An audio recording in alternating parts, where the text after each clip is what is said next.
es un gusto estar con ustedes y poder platicar en estos breves minutos sobre un tema tan importante como es las insulinas. Me presento, mi nombre es Pedro Mendoza Martínez, soy endocrinólogo, tengo alta especialidad en diabetes y metabolismo y trabajo para el Centro Médico Nacional La Raza.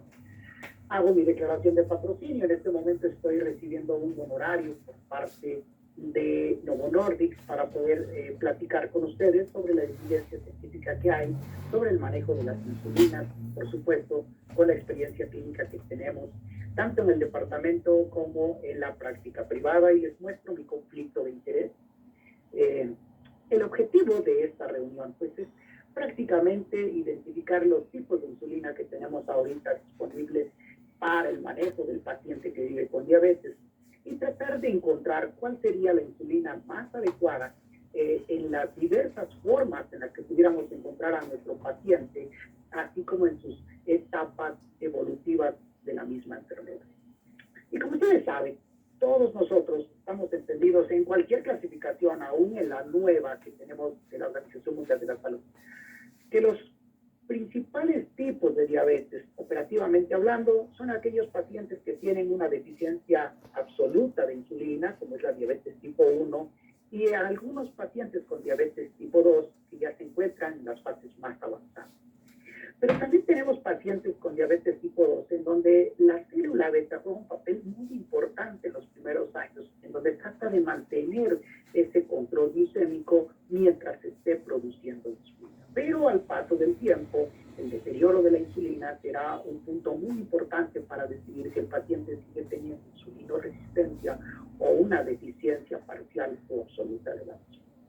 Tenemos otro tipo de diabetes, una diabetes desde el punto de vista familiar, en donde la genética juega un papel muy importante en la síntesis, liberación de insulina, como son los tipos MODY principalmente, y por supuesto que muchas de nuestras pacientes, mujeres en etapa reproductiva, pudieran encontrarse en este grupo de diabetes gestacional, en donde la diabetes mellitus aparece como diagnóstico en el segundo o tercer trimestre del embarazo, más estimulado por la producción de hormonas desde esta placenta, y que por supuesto al tener esta intolerancia el paciente en algún momento vaya a requerir un manejo de insulina.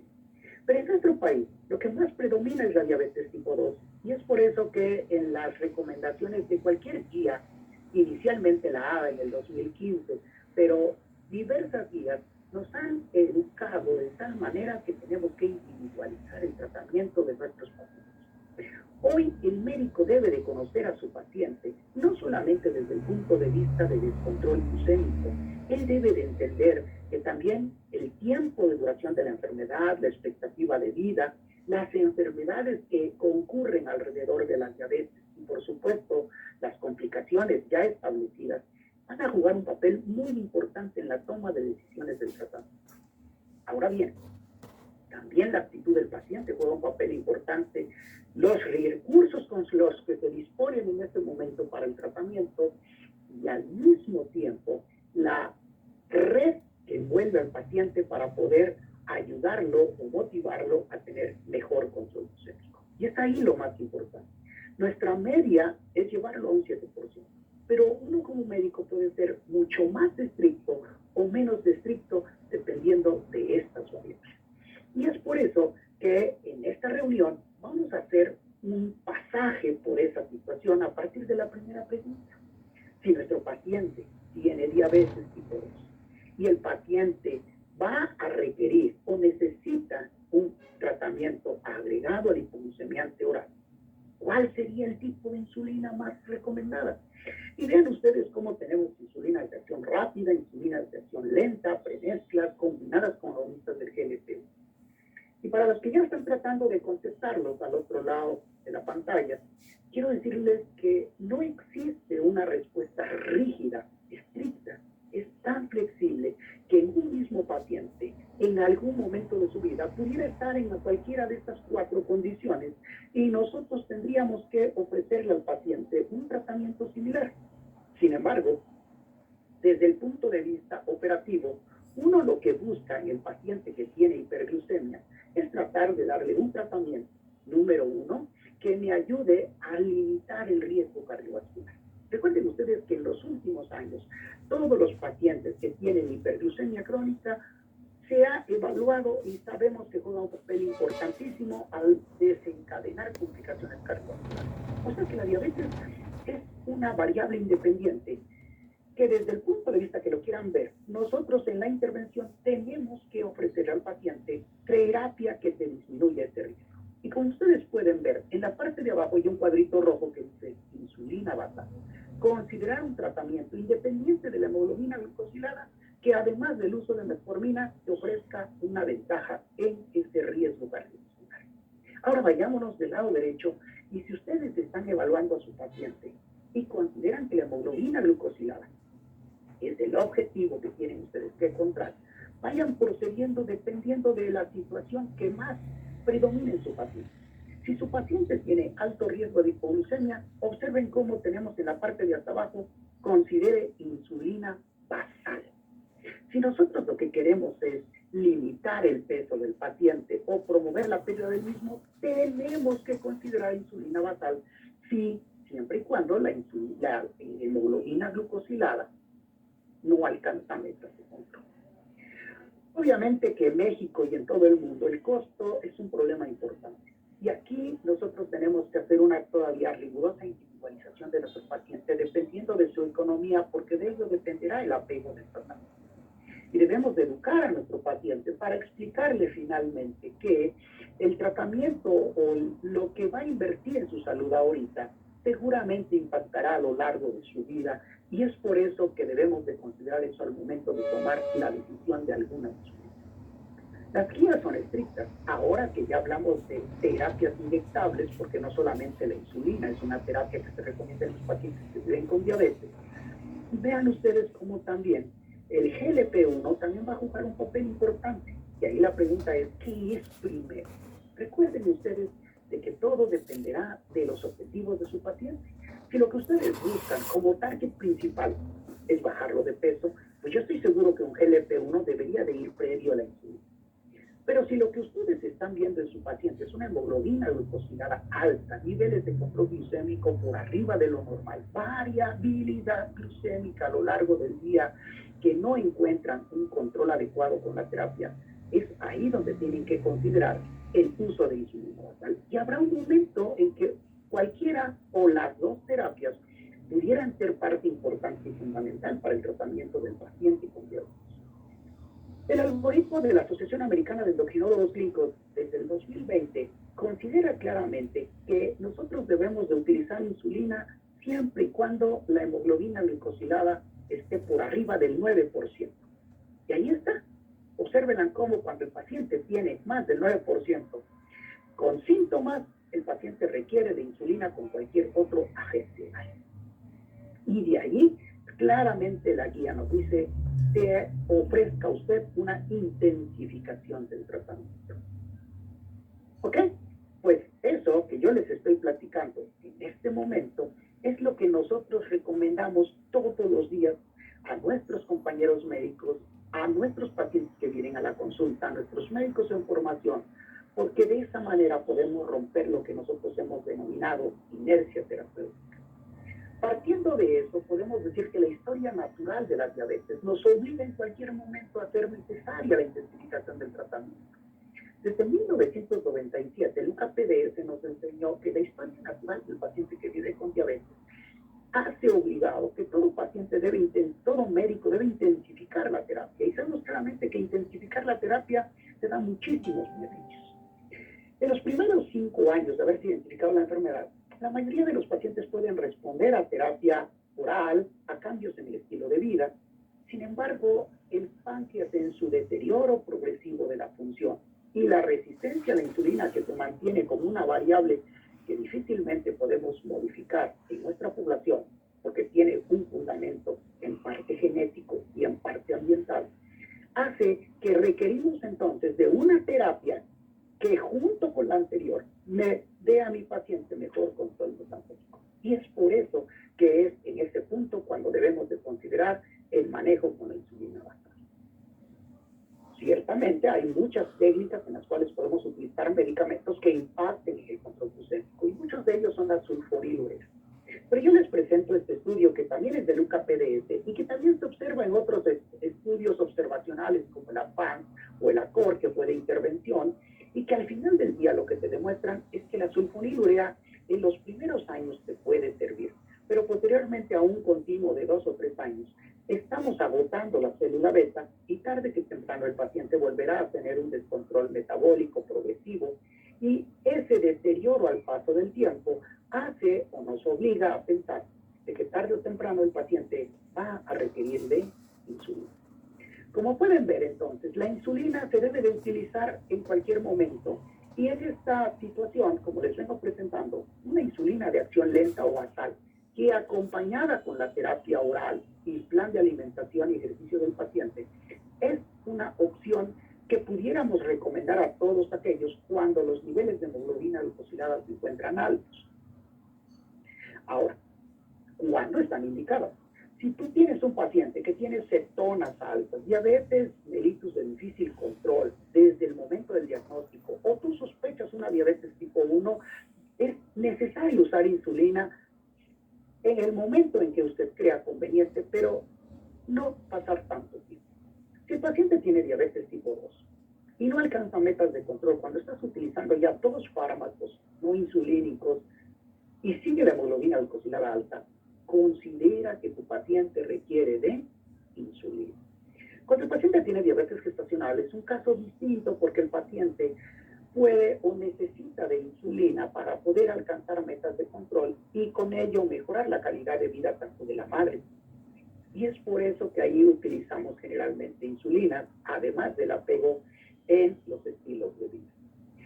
Cuando tenemos pacientes con diabetes por cualquier otro tipo, llámese aquellos que tengan diabetes tipo MODY o aquellos pacientes que tengan hiperglucemia por alguna alteración en la vía pancreática, es muy importante considerar que ahí la insulina jugará como parte de una terapia, una clave fundamental en el control metabólico. Y es por eso que diversos investigadores, industria farmacéutica, en la búsqueda de la insulina basal ideal, ha generado múltiples estudios, ha generado una gran cantidad de productos que los llevan a ensayos clínicos controlados con la finalidad de poderle ofrecer tanto al médico como al paciente una insulina que tenga 3 características. La primera, que sea segura en cuanto al riesgo, al menor riesgo de causar hipoglucemia. 2, que tenga esa eficacia de llevar a tu paciente a mejores metas de control.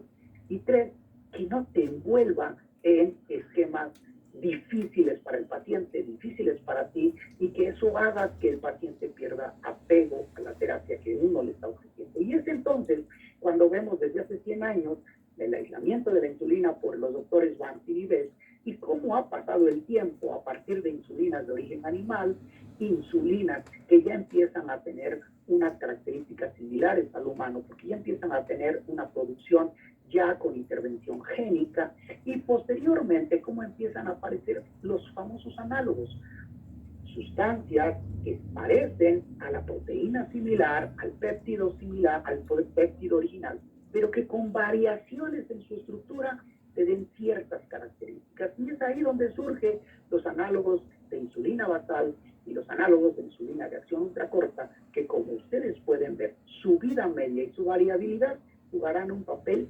importantísimo en el control metabólico del paciente. Entonces, tenemos ahorita insulinas que nos ayudan, como ustedes pueden ver, como las insulinas de acción ultrarrápida, que se dan antes de la comida y que tienen una vida corta, que nos permiten tener mejor control glucémico del paciente en el postprandial. También tenemos insulinas basales, en las cuales hemos aprendido que en los últimos 20 años han logrado llegar hasta ser de más de 24 horas. Y tenemos las insulinas premezcladas, y las premezclas desde las artesanales hasta las premezclas farmacéuticas, en donde ya tenemos una dosis fija de insulina intermedia e insulina de acción rápida, o de insulina de acción intermedia con insulina de acción ultra rápida, o un análogo de insulina basal con una insulina de acción ultra rápida, que lo que te permitirá será que en una sola aplicación el paciente pueda tener dos beneficios: control basal y, por supuesto, la acción que se tiene inmediatamente después de la aplicación de la insulina. Todo esto que les cuento es con la finalidad de entender que cada día estamos teniendo nuevas herramientas para el control glucémico. Al igual que ustedes, yo he utilizado insulina intermedia y por supuesto que lo seguiremos utilizando porque es una insulina que tiene muy fácil acceso. Pero ¿cuál es el inconveniente de la insulina intermedia? Tres cosas importantes. Observen ustedes cómo desde el momento en que lo ponemos hay una acción que se va empezando a presentar hasta después de 2 horas. Después hace un pico intenso y posteriormente baja bruscamente entre las 14 y 16 horas. De entrada, estás pensando entonces que la insulina intermedia, para tener un control que te alcance las 24 horas, necesita de 2 aplicaciones. 2, tiene el inconveniente de tener variabilidad dentro del mismo paciente o en los diversos días que la van aplicándosela. Y entonces esa variabilidad hace que a lo mejor la misma dosis en el mismo sujeto vaya a tener una versión diferente del control glucémico, que es lo que hace que nosotros no podamos entonces considerarla como un control crónico, porque podemos tener en cualquier momento o hiperglucemias o hipoglucemias, puesto que no sabemos exactamente el control, cómo se va a ir llevándose en el transcurso del día o de los siguientes días. Y es por eso que hace poquito más de 15 años aparece insulina glargina UCN como un análogo de la insulina, en donde al modificarse su estructura, lo primero que ofrece es una vida media de 24 horas o cercana a 24 horas. 2, tenemos una insulina que tiene menos riesgo de hipoglucemia que la insulina NPH. Y 3, empezamos ya a considerarla como la aplicación una vez al día con la finalidad de tener un mejor control glucémico y apego terapéutico por parte del paciente. Sin embargo, los ensayos observacionales a su identificación y manejo nos empiezan a demostrar que insulina glargina no tiene una vida media de 24 horas. Parte de 19 en algunos pacientes hasta 21 o 22 horas. Y muchos de estos pacientes empiezan a requerir, para alcanzar control glucémico, 2 aplicaciones, algo similar o parecido a lo que estaba sucediendo con la insulina NPH. Insulina glargina U300, la misma insulina que la anterior, pero ahora de depósito, lo que permite es tener una concentración 3 veces mayor, que permite tener una absorción más lenta, una duración del efecto que sí alcanza 24 horas o más. Y entonces observamos ya que la aplicación de la insulina glargina ahora sí es de 24 horas. Insulina Vetemir, por otro lado, es un análogo de insulina que tiene varios cambios en su estructura cuaternaria, y lo que llama la atención es esa capacidad de formar dihexámeros y de unirse al albumin. Nuevamente es una insulina que no alcanza las 24 horas del día, tienes que aplicarla 2 veces al día, pero te empieza a mostrar algo que es importante, que se llama menor variabilidad en cuanto a su farmacología, y en cuanto a su target, el paciente tiene menos variabilidad glucémica. Y así es como llegamos a insulina de Gludec, que es un análogo de insulina de acción lenta, que tiene como característica tener un ácido graso dentro de su estructura. Eso, junto con el dial, que contiene más cantidad de zinc, hace que la duración se prolongue más allá de las 24 horas. Y esto que les presento aquí en la diapositiva es lo que nosotros llamamos mecanismos de protracción de la insulina. Es decir, cómo va a actuar la insulina desde que la aplicamos en su sitio, allá en el tejido celular subcutáneo, hasta el momento en que llegue a, como molécula activa, a la célula diana. Vean ustedes cómo NPH, glargina U100 y glargina U300, la capacidad que tiene para aglomerarse en hexámeros y posteriormente disociarse en monómeros desde el mismo sitio de aplicación, pasa a la circulación y posteriormente lo vamos a encontrar como monómeros en la circulación. Insulina de Vetemir, de Gludec, lo que hace es unirse a proteínas, primero hacer una aglutinización, es decir, reunirse en moléculas de 6 hexámeros, de 6 unidades, y posteriormente, al momento de irse disociando, esta disociación de monómeros se empieza a unir con moléculas moléculas de albúmina, y en ese preciso momento se convierte en dos pasos, es decir, la que se encuentra libre en la circulación y otra que se encuentra unida a proteínas, que en el momento en que baje su concentración va a permitir la disociación de las que están unidas a proteínas. Y eso hace que, número uno, la insulina tenga menos variabilidad glucémica, y dos, se mantenga siempre constante esa acción sostenida a lo largo del día.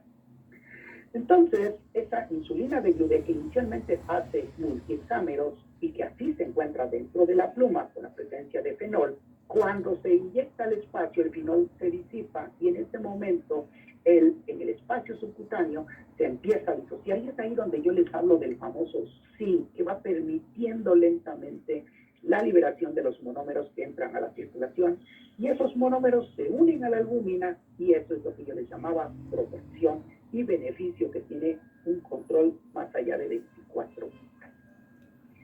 Eso nos permite entonces que cuando se hacen ensayos observacionales, estudios para evaluar la cinética de las insulinas, insulina de Gludec a una dosis de 0.8 unidades por kilogramo de peso, comparada con insulina glargina U100 a la misma dosis, observen ustedes cómo puede tener una vida media mucho más prolongada. Y uno se pregunta, ¿será lo mismo cuando veo la dosis diferente?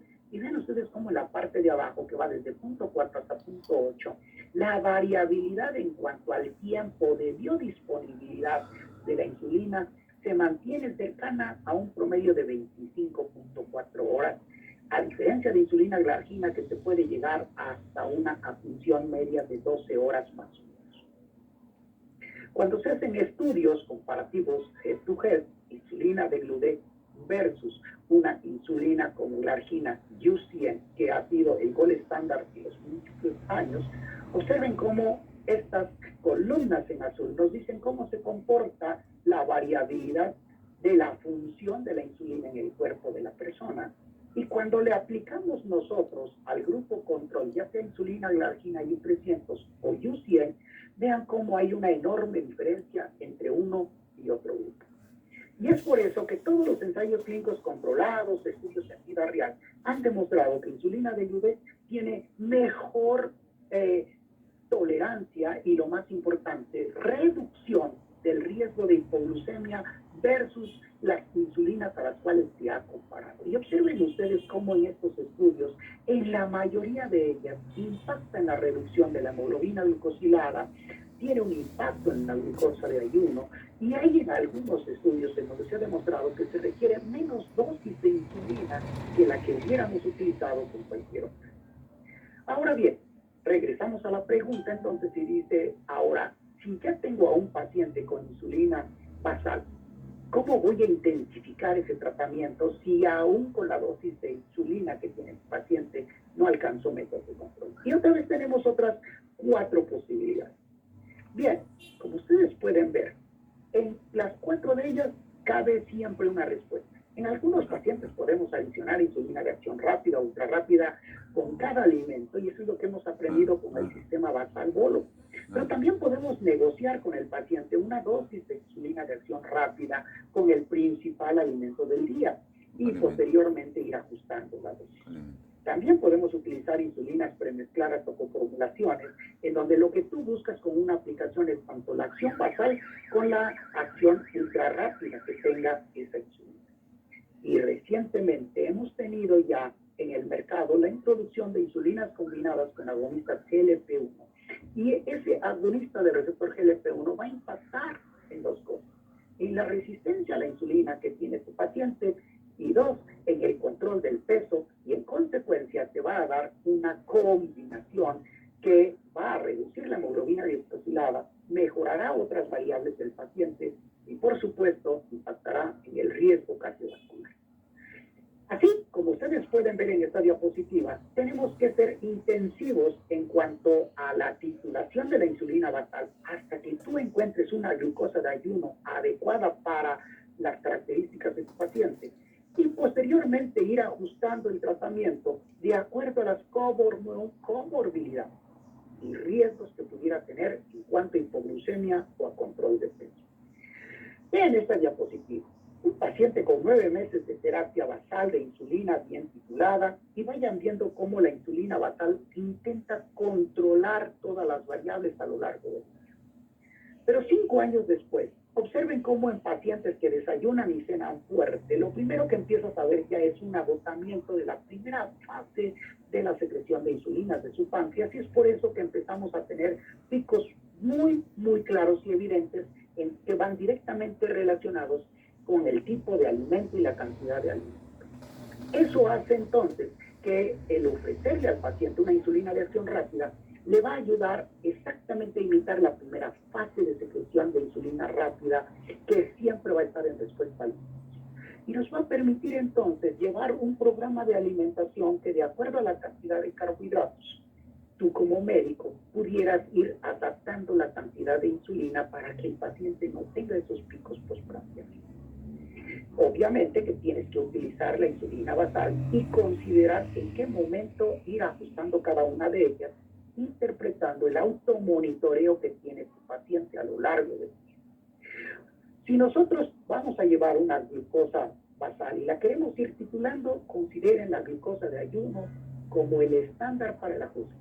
Si lo que tú quieres es ajustar las insulinas preprandiales, 2 horas después de la comida debe de ser el punto en el cual ustedes deberán de ir ajustando esa insulina. Así pues, podemos llegar nosotros a utilizar muchos tipos de insulina, y a lo mejor habrá pacientes que en hospitalización requieran infusión continua intravenosa, o bien que pudieran necesitar también de infusión continua subcutánea, como son el uso de cortisona.